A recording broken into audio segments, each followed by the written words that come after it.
لا حول ولا قوة إلا بالله العلي العظيم. أعوذ بالله من الشيطان اللعين الرجيم. بسم الله الرحمن الرحيم. إنا أنزلناه في ليلة القدر وما أدراك ما ليلة القدر. ليلة القدر خير من 1000 شهر.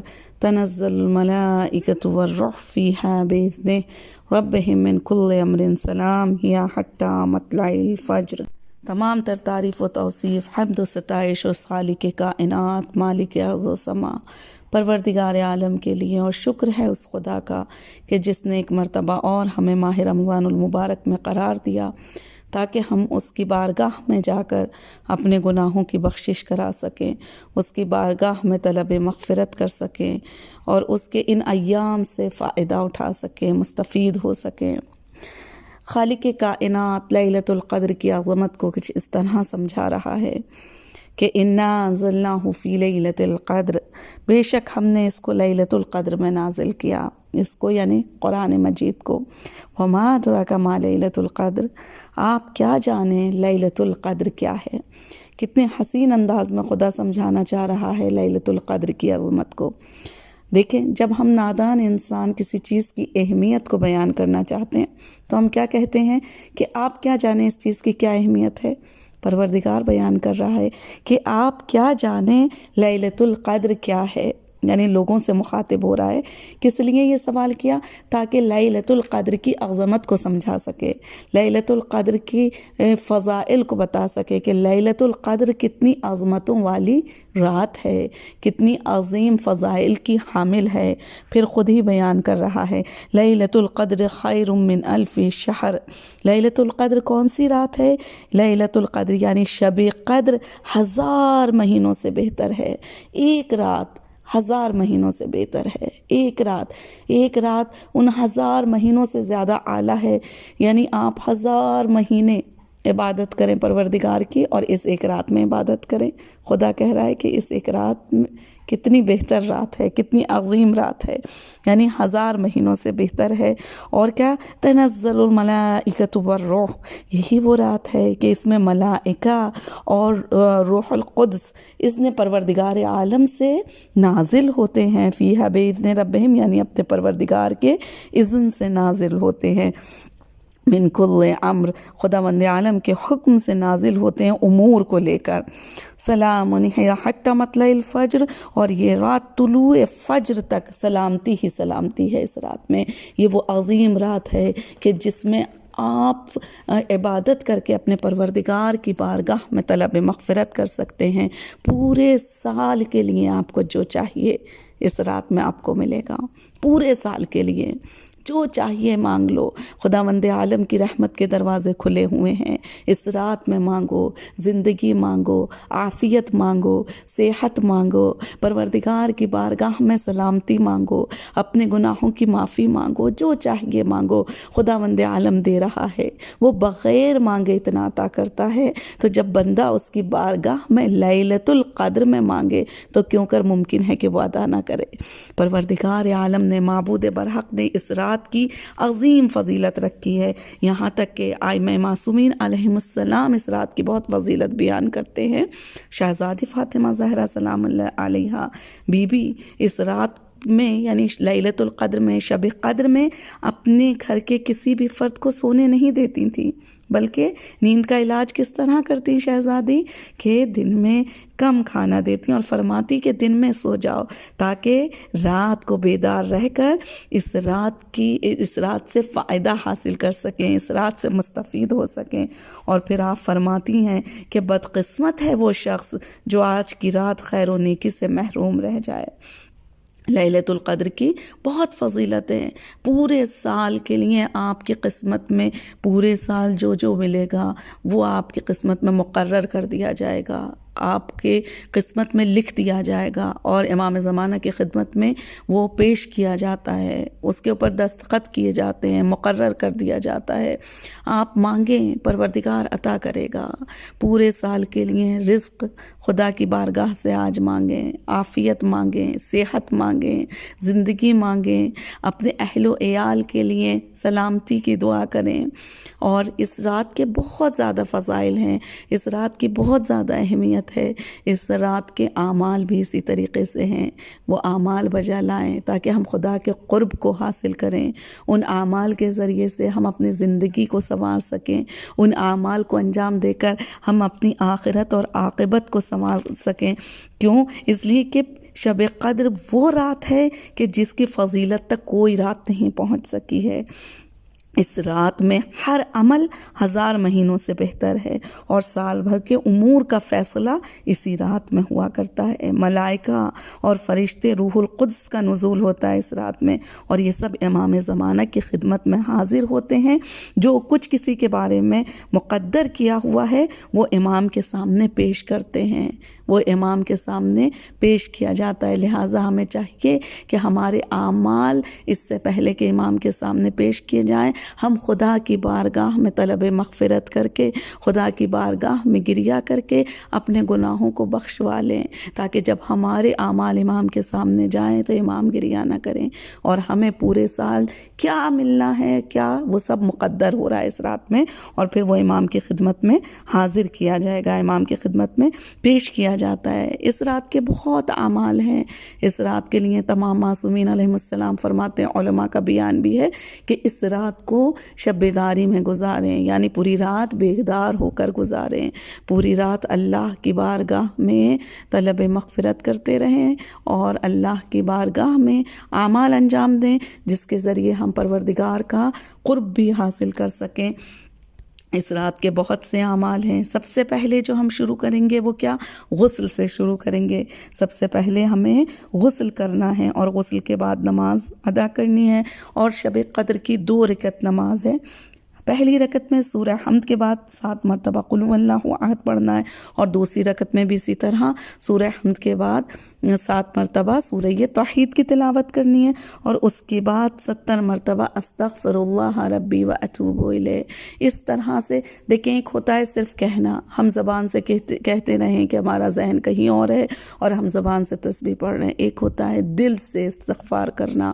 جس وقت ہم استغفار کریں تو ہمارا دل، ہمارا ذہن خدا کی بارگاہ میں، اس بادشاہ کی بارگاہ میں اس طرح ہو کہ ہماری آنکھوں سے آنسو جاری ہو، ہمارے دل سے یہ صدا نکل رہی ہو کہ یقیناً ہم اپنے گناہوں پر استغفار کر رہے ہیں، ہم اپنے گناہوں پر توبہ کر رہے ہیں، اور ہم یہ وعدہ کریں کہ ہر استغفار کے ساتھ، اے پروردگار، یقیناً اے میرے خدایا تو ہمیں توفیق دینا کہ ہم آگے گناہ نہ انجام دیں، پروردگار تو ہمیں توفیق دے کہ ہم اپنی روح سے تمام برائیوں کو جدا کر دیں، دور کر دیں، پروردگار تو ہمیں توفیق دے کہ ہم گناہوں سے، شیطان سے، اس کے شر سے، اس کے وسوسوں سے خود کو بچا سکیں۔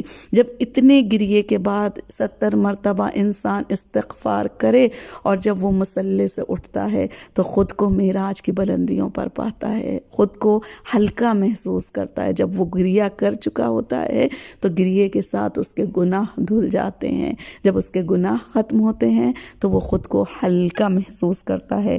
اور میرا پروردگار، میرا معبود برحق کتنا رحیم ہے، کتنا کریم ہے کہ پیغمبر اسلام صلی اللہ علیہ وآلہ وسلم ارشاد فرماتے ہیں کہ اگر کوئی شخص ایسا کرے گا تو یعنی نماز پر 70 مرتبہ اس نے استغفار کیا دل سے، تو وہ اپنی جگہ سے نہ اٹھے گا کہ خدا اس کے تمام گناہوں کو بخش دے، پروردگار اسے اور اس کے والدین کو بخش دے گا۔ اس کے بعد قرآن مجید کو کھولیں اور کھول کر یہ دعا مفاتیح الجنان تمام دعاؤں کی کتابوں میں موجود ہے، اس دعا کو پڑھیں گے۔ اللہ بسم اللہ الرحمن الرحیم، اللہم انی اسألک بکتابک المنزل وما فیہ وفیہ اسمک الاکبر واسماؤک الحسنى وما یخاف ویرجى ان تجعلنی من عتقائک من النار۔ جب اس دعا کو پڑھیں تو اس کے ترجمے پر نگاہ کریں کہ پروردگار اے میرے اللہ، میں تیری کتاب اور جو کچھ بھی اس میں ہیں تیرے بزرگ نام اور تیرے اسماء حسنہ، ہر شے اے میرے پروردگار، اے میرے معبود برحق، ہر وہ شے کہ جس سے خوف یا امید وابستہ ہوتی ہے اس کے واسطے سے سوال کرتی ہوں کہ مجھے آتش جہنم سے آزادی دینے والوں میں سے قرار دے۔ پروردگار مجھے جہنم کی آگ سے بچا لے۔ اس کے بعد اپنی حاجتوں کو طلب کریں خدا کی بارگاہ میں۔ جب حاجت طلب کریں تو دیکھیں دعائیں قبول ہونے کے یہ رات دعاؤں کی قبولیت کی رات ہے، لیکن اس کے ساتھ ہم سب سے پہلے کیا کریں کہ پروردگار کی بارگاہ میں جب دعا کریں تو درود پڑھیں، 3 مرتبہ درود پڑھ کے خدا کی حمد و ستائش کریں۔ اس کے بعد امام زمانہ کے ظہور کی سب سے پہلے دعا کریں، اے پروردگار ہمیں ہمارے آقا کے ظہور کے قابل بنا دے، اے خدایا ہمیں ایسا بنا دے جیسا تو چاہتا ہے، اے پروردگار ہمیں ایسا بنا دے کہ جب ہمارے امام تشریف لائیں تو ہم ان کے رخ پر نور کی زیارت کر سکیں، ہمارے دلوں میں معرفت امام سے ہمارے دلوں کو پر کر دے۔ شہزادی ام البنین سے بی بی باب الحوائجہ ہیں، ان سے دعا کریں کہ اے میری شہزادی، اے میری آقا زادی، اپنے بچوں کا صدقہ عطا کر دیجئے، جس طرح آپ نے اپنے بچوں کو معرفت امام اس طرح گھٹی میں پلائی، امام کی معرفت اس طرح کہ حضرت عباس علیہ السلام کی وفا، ان کی معرفت کا ذکر ہم سب کے سامنے ہے۔ اے بی بی اپنے بچوں کا صدقہ عطا کر دیجئے ہمیں، تاکہ ہم بھی اپنے امام کی معرفت حاصل کر سکیں۔ امام زمانہ کے ظہور کی دعا کریں، اس کے بعد اپنی حاجتیں طلب کریں، پھر اس کے بعد 3 مرتبہ درود پڑھیں، یقیناً دعا قبول ہوگی۔ اور اس کے بعد قرآن کو سر پر رکھیں اور پھر یہ دعا کریں، اللہم بسم اللہ الرحمن الرحیم، اللہم بحق هذا القرآن وبحق من ارسلته به وبحق كل مؤمن مدحته فيه وبحقك عليهم فلا احد اعرف بحقك منك۔ پھر اس کے ترجمے پر نگاہ کریں اور اس کے بعد خدا کی بارگاہ میں بک یا اللہ، بک یا محمد، یہ جو اسماء کہ جن کی ہم تلاوت کرتے ہیں ان کے ذریعے سے مدد طلب کریں۔ جب بیچ بیچ میں جب یہ نام آئے، جیسے بک یا اللہ 10 مرتبہ، پھر بی محمد 10 مرتبہ، پھر بی علی علیہ السلام 10 مرتبہ، بی فاطمہ سلام اللہ علیہ 10 مرتبہ، بالحسن علیہ السلام 10 مرتبہ، بالحسین علیہ السلام 10 مرتبہ، تو پھر ان ائمہ معصومین کا واسطہ بھی دیتے جائیں۔ پروردگار تجھے واسطہ ہے اس غریب حسین کا، اے پروردگار تجھے واسطہ ہے میرے مظلوم حسین علیہ السلام کا، پروردگار تجھے تیرے حسین کا واسطہ، آقا کی مظلومیت کا واسطہ، ان لمحات کا واسطہ کہ جب وہ میت علی اکبر کو اٹھا رہے تھے، ان لمحات کا واسطہ جب اپنی بہن سے رخصت ہو رہے تھے، ان لمحات کا واسطہ جب معصوم سکینہ سے رخصت ہو رہے تھے۔ اے پروردگار ہمارے مرحومین کے درجات کو بلند کرنا، ہمارا سایہ ہمارے بچوں کے سروں پہ سلامت رکھنا، تجھے سکینہ کی یتیمی کا واسطہ، اے پروردگار تجھے حضرت عباس کا واسطہ، ہمارے دلوں کو معرفت امام سے پر کر دے، ہمیں خود سے قریب کر لے، ائمہ کا واسطہ، ان کا وسیلہ، پروردگار نے انہیں وسیلہ بنا کر بھیجا ہے ہمارے لیے، ان کا واسطہ دیتے ہوئے اپنی دعائیں درمیان میں بھی مانگتے رہیں، حاجتیں طلب کرتے رہیں۔ پھر اس کے بعد علی ابن الحسین علیہ السلام 10 مرتبہ، یہاں تمام مریضوں کے لیے دعا کریں، اس غریب مریض کا واسطہ دے کر جس کے ہاتھوں میں ہتھکڑیاں، پیروں میں بیڑیاں، گلے میں خاردار توق، کمر میں لنگر، جب وہ سر اٹھاتا تھا تو ماں بہنیں سر ننگے نظر آتی تھیں، جب وہ سر جھکاتا تو گلے میں خاردار توق چبھتا تھا میرے امام کے، میرے آقا کے۔ امام کی غربت کا واسطہ دیں اور کہیں پروردگار تجھے بیمار مدینہ کا واسطہ، تجھے بیمار کربلا کا واسطہ، ہر مریض کو مکمل صحت عطا کر۔ پھر 10 مرتبہ بے محمد ابن علی علیہ السلام، پھر 10 مرتبہ بے جعفر ابن محمد علیہ السلام، پھر بے موسیٰ ابن جعفر علیہ السلام، پھر 10 مرتبہ بے علی ابن موسیٰ علیہ السلام۔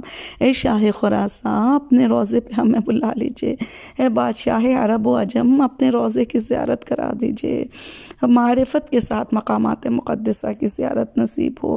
پھر 10 مرتبہ بے محمد ابن علی علیہ السلام، پھر 10 مرتبہ بے علی ابن محمد علیہ السلام، 10 مرتبہ بالحسن ابن علی علیہ السلام، اور پھر 10 مرتبہ بالحجت القائم علیہ السلام۔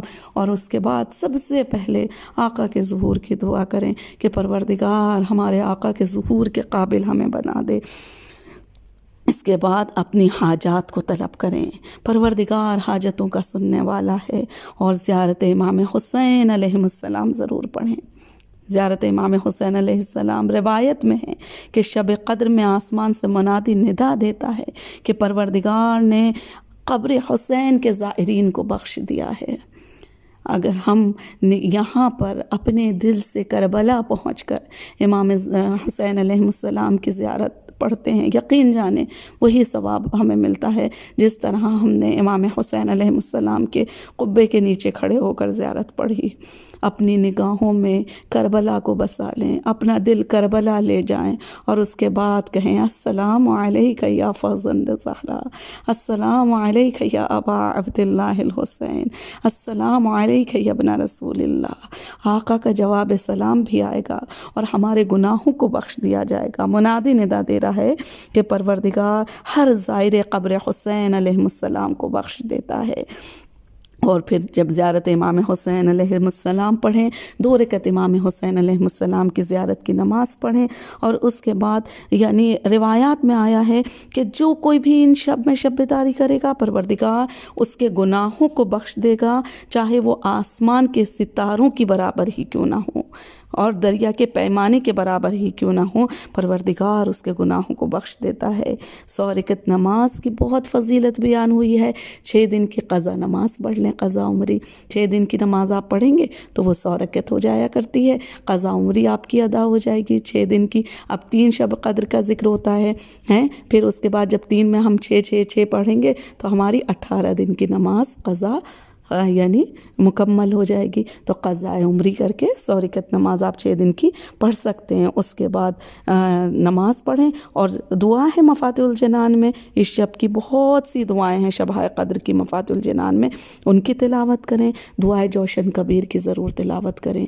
جو کوئی بھی شبہ قدر میں دعائے جوشن کبیر کی تلاوت کرتا ہے پروردگار عالم معبود برحق اس کے گناہوں کو بخش دیتا ہے۔ دعائے صحیفہ سجادیہ کی دعا ہے، امام زین العابدین علیہ السلام کی طلب عافیت کی دعا، اس کی تلاوت ضرور کریں۔ دعائے مکارم الاخلاق پڑھیں، اور اس کے ساتھ میں دعائے مکارم الاخلاق پڑھیں، پروردگار سے عافیت طلب کرتے جائیں۔ اور اس کے ساتھ میں یعنی پیغمبر اکرم صلی اللہ علیہ وآلہ وسلم سے سوال ہوا کہ آقا شب قدر مل جائے تو کیا کروں؟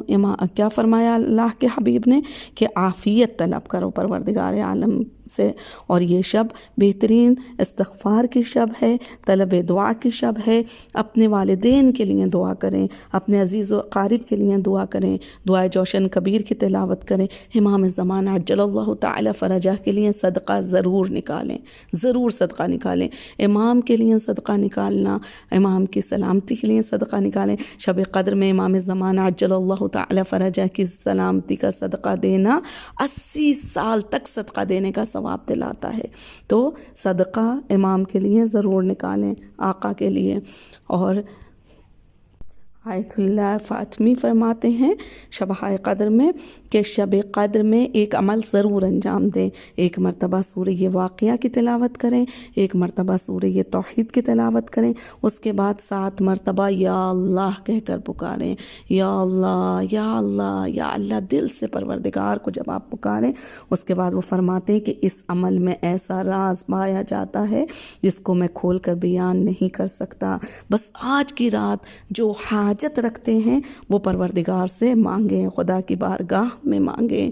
دعا کس طرح کہ امام حسین علیہ السلام کی دعائے عرفہ کے جملے جو ہمیں دعا کرنے کا سلیقہ سکھاتے ہیں، ان کے ذریعے دعا طلب کریں کہ امام نے کس طرح فرمایا تھا، اے یوسف کے لیے بے آب بیابان میں کارمی کو روکنے والے، اے انہیں کنویں سے نکالنے والے، اے غلامی کے بعد بادشاہ بنانے والے، اے یعقوب کو یوسف سے ملانے والے۔ ان دعاؤں کے دیکھیں، یہ جو دعائیں ہیں، یہ جو جملے ہیں، یہ ہمارے جملوں کو طاقت دیتے ہیں، یہ جملے ہمارے جملوں کو یعنی خوبصورتی عطا کرتے ہیں۔ خدا کی بارگاہ میں آقا کے جملوں کے ذریعے سے دعا مانگے۔ یقیناً ہمارے پاس وہ جملے نہیں ہیں، تو ان دعاؤں کے جملوں کے ذریعے سے اللہ کی بارگاہ میں یہ ہمیں دعا کرنے کا سلیقہ بتاتے ہیں، سلیقہ سکھاتے ہیں۔ ان دعاؤں کے جملوں کے ذریعے سے خدا کی بارگاہ میں حاجت طلب کریں، خدا کی بارگاہ میں دعا مانگیں۔ دعائے کمیل کی ضرور تلاوت کریں، دعائے کمیل ضرور پڑھیں، دعائے کمیل کے ذریعے اپنے پروردگار کو راضی کریں۔ اے بہت جلد راضی ہو جانے والے، ہم سے راضی ہو جا، اے پروردگار ہم سے راضی ہو جا، اے خدایا ہمارے ان گناہوں کو بخش دے جو تیرے اور ہمارے درمیان حائل ہو جاتے ہیں۔ اے فریادیوں کے فریاد رس، اے سننے والے، کتنے حسین مولا کائنات کے جملے ہیں دعائے کمیل کے۔ جب ہم اس کا ترجمہ پڑھتے ہیں تو ان جملوں میں ڈوب جانے کو دل چاہتا ہے، کتنے خوبصورت جملے ہیں کہ اے فریادیوں کے فریاد رس، اے میرے پروردگار، اے بہت جلد راضی ہو جانے والے۔ تو ان جملوں کے ذریعے دعائے کمیل کے ذریعے اپنے پروردگار کی بارگاہ میں توبہ کریں، استغفار کریں، ہم سب کو کرنا چاہیے اور میں بھی اس میں شامل ہوں۔ ہمیں ان جملوں کے ذریعے اللہ کی بارگاہ میں استغفار کرنی چاہیے۔